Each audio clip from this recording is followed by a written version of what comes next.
सर्वमङ्गलमाङ्गल्ये शिवे सर्वार्थसाधिके शरण्ये त्र्यम्बके देवी नारायणि नमोऽस्तुते।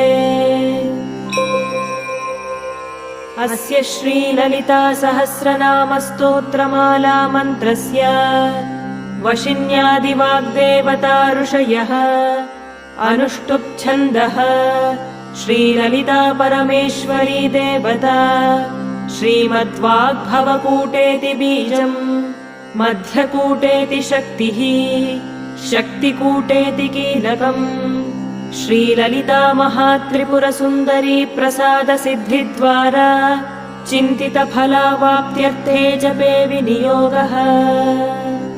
ध्यानम् सिन्दूरारुणविग्रहाम्